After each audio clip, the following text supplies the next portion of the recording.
Ton of credit for Patrick Mahomes. You know, he stepped out of character on Sunday. And that's okay. We all do from time to time. We're human. We make mistakes. Mm-hmm. He got frustrated. The whole season's been frustrating. It hasn't gone as easily as it has every year of his career. We all have moments. See, the thing is, our worst moments for 99.9% of the population are not played out with millions of people watching under a inherently pressure-packed situation where you have this major disappointment and you're expected to process it all in real time, and everything you say and everything you do is captured on camera, and then you go speak to the media while you're still in the throes of that emotion. The media insists we want to have access to these people, coaches, players, etc., when they're in the throes of the emotion. That's how we get the best information that can be shared with the audience. That's the theory.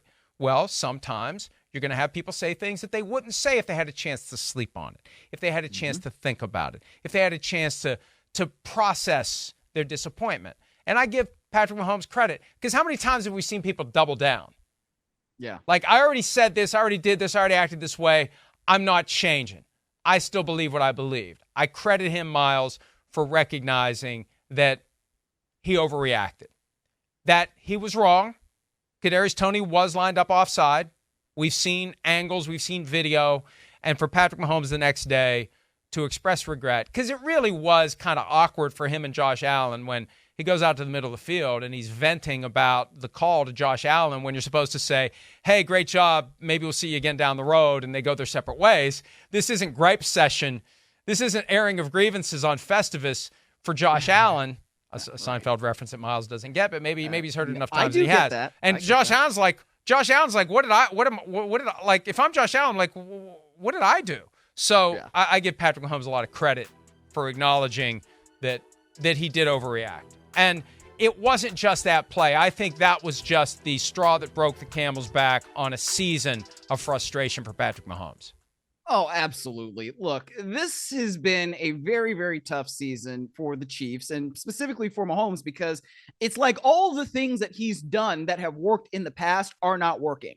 And so, I mean, what I'm about to say is really big time excuse making for Mahomes, and I can live with that. But, you know, we ask these guys basically to be psychos, right? What we love about Mahomes is he is a football psycho. He's awesome at it. And it's because he works at it, right? That quarterback show, I think, taught us just how much Mahomes puts into every single day to go out and be great. You know, he's watching film, he's working on his body, he's doing all kinds of different things so that when he goes out there, he not only gives himself the best chance to win, but he's giving his teammates the best chance to win. And so when you have all of the crap that's gone on this year with the Kansas City Chiefs and just having a completely unreliable receiving core, and you've got your wide receiver who is so unreliable that he can't even freaking line up right, and then you have a play that ostensibly is great, and then you get this call that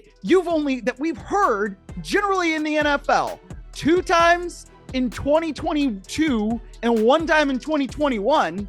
Peter King wrote that in his column this week. Like, then you have it this many times this year, and it's like, I've never heard this. What do you mean offside on the offense? And he was offside. I don't get me wrong, he was. But in that moment, given how competitive we know Patrick Mahomes is, it's like, I get it. I get the frustration. I get why he is projecting that onto the official instead of his teammate, which is probably where it belongs. But like, and then to react that way after the game, like it's not what we've seen from Patrick Mahomes ever before, in part because it's never been like this. Also because like, it's just, he's not had to deal with this kind of adversity coming from his own team. Right. So I understand it. I give him credit for saying the things that he did in his radio interview yesterday. I hope that he texted Allen separately. I'm sure he did, because Mahomes is a guy that gets it. He's always gotten it. You know, I know you've said that before, but he, I think, takes his standing as the face of the National Football League very seriously. And that was very unbecoming of the face of the National Football League. So I'm glad that he said what he said, and hopefully we can all move forward. And hopefully we're not going to see something like that from Mahomes, where it's just, of course he's a sore loser, but you don't want to be that sore of a loser when the cameras are all rolling and everything is still on you. I think the fact that it was so striking is because it was so rare. We've never seen that from him. And he's had some bad moments. I mean, you think about it. I don't mean bad moments personally. I mean, he's had to go through some difficult losses. And we've never seen that frustration come out the way it did. They've hosted 5 straight AFC championship games. They've been to 3 Super Bowls. Well, they've lost 2 AFC championship games at home. Yep. That is a difficult pill to swallow. He's done it twice. They've lost a Super Bowl. That's a difficult pill to swallow. So he's been through this before. I just think that it was the culmination of everything they've been dealing with all year, where they feel like no matter what he does, it can't fix. And you know what? I mean, it may have been misdirected too. Maybe in his heart, he knows his anger is at number 19. And no matter what they do, no matter how hard they try to get through to him, Chris and I were talking about this yesterday. He can do the hard parts of the job, and he screws up the easy parts of the job. And you get to a point where you just can't take it, and you don't know what to do. And they know that they can't, if they would direct that frustration at him, if Patrick Mahomes had gone after him in the locker room verbally, that he would just shut down. That he's a personality they have to be very careful with. And they're trying to groom him into becoming the next Tyreek Hill. They want so badly for him to be the next Tyreek Hill. He's the one they should be mad about. Show that image again, please. The blue line kind of makes us think it's okay. He is so grossly over. And the image that someone sent to me from the All-22 film yesterday makes it clear his lead foot is beyond the ball. There's 2 hash marks there, and the blue line from the broadcast doesn't really let you see that. The photo we showed yesterday makes it more clear, and if we have that photo too, we can show it to contrast. That lead foot, and there's the better view. His right foot, the toe is actually past the hash mark. The ball is behind the hash mark, and he's looking right at it. And the receiver at the top of the screen is lined up properly on the line of scrimmage. That player is on the line of scrimmage. That's how far over Kadarius Toney was. So there's no dispute. There's no debate. Dan Orlovsky made the point yesterday on ESPN's NFL Live, and they showed prior alignments in that game where Kadarius Toney was doing the same thing, although I don't think as badly. And it kind of enhances the argument that Andy Reid was trying to make. Like, at some point, you got to tell us if this guy's lining up offside. At some point, throw the flag. Don't throw it with a minute and change left. And that resonated with me, Myles, because that falls into this vague bucket of an official kind of lying in wait for an opportunity to throw a wrench into a game. Like, I know Tony's going to line up 19, so he's going to line up over, so here's where I'm going to throw the flag, and they haven't thrown it all game. Like, why didn't you throw it earlier? Why do you choose to throw it in that moment as they're in a 2-minute offense trying to take the lead late? That's what makes me a little uncomfortable, because it underscores how much discretion these officials have. Because it's presented as, you throw that flag every time. Well, why didn't you throw it 4 times earlier in the game? That, to me, is the one thing, even though he wasn't blatantly offside as far as I could tell in the other instances Orlovsky showed, that to me was kind of like, it feeds into what Reid was saying. And it feeds into this idea that it really isn't black and white. It isn't as black and white as you would think. And you got, at a minimum, Kadarius Toney dancing around in the gray all game long and nobody's saying boo about it. Yes, exactly. And that, I agree with you. It does enhance Andy Reid's point that usually there is a warning at some point. And Andy Reid said, when there is that warning, I take that very seriously. And then I go directly to the player and I'm like, hey, don't do that. And that's usually the way the back and forth communication works. That was his point. And if Kadarius Toney has been lining up basically offside all game long and nobody told him to step the bleep back, and then at that one instance, you throw the flag. Yes, I understand why Andy Reid would be upset about that. And again, this is something that's basically not been called until this year, when there's kind of the point of emphasis because of the brotherly shove, tush, push, whatever you want to call it. That's part of it that goes into why are there so many more offensive offside calls. But Yeah, I think the fact of the matter is, why can't Kadarius Toney line up right when he's been in the NFL for more than 1 year? I mean, this is, as Patrick Mahomes said in his post-game press conference, this is elementary school stuff where you know how to line up, right? And you check with the official, okay? And Kadarius Toney put his arm out there, but he didn't actually check with the official, right? It's like a rolling stop. He just kind of like did it to say, oh yeah, I'm going to be customary and kind of do this, as we show the video right here. You can see, he puts his arm out and then he doesn't look to see, well, did the official tell me I'm on or not? And as you look at it here, it is extraordinarily clear. It is comically clear how far offside he is. I don't understand how you can be in the NFL and not know where to line up. What are we doing here? How do you continue to play this guy if he can't get the basics right? I don't know, Mike. I don't know. And think about this. Look, someone will have the time and the will to go back and watch all the Chiefs games that Kadarius Toney has played and discern whether this is a common occurrence. Ongoing problem, but really, but really, when you have a head coach who is an offensive coach, when you have an offensive coordinator, when you have a receivers coach, when you have a quarterbacks coach, when you have quality control, when you have defensive coaches, like somebody at some point, didn't somebody notice the kid's lining up?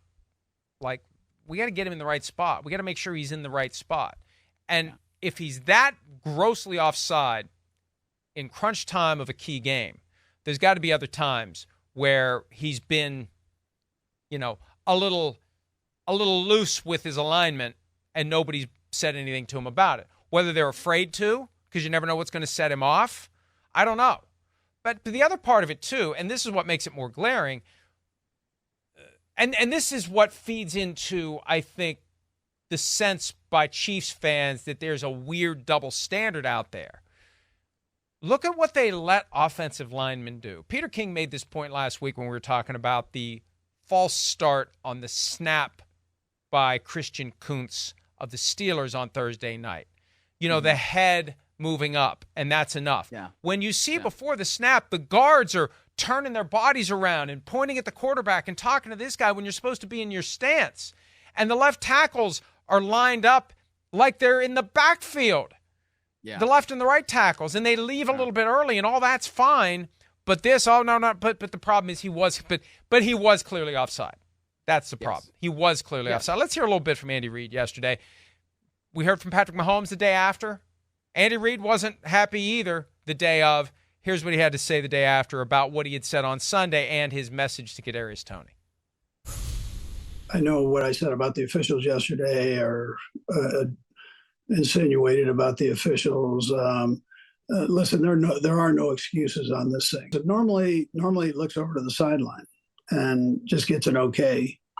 And on that one, he just happened not to. So that would be the coaching point. Just make sure you check. Make sure you check with the guy on the side just to see if you're aligned. I mean, he's not lining up offsides on purpose. And listen, he was 2 inches away from or an inch from being legal. No.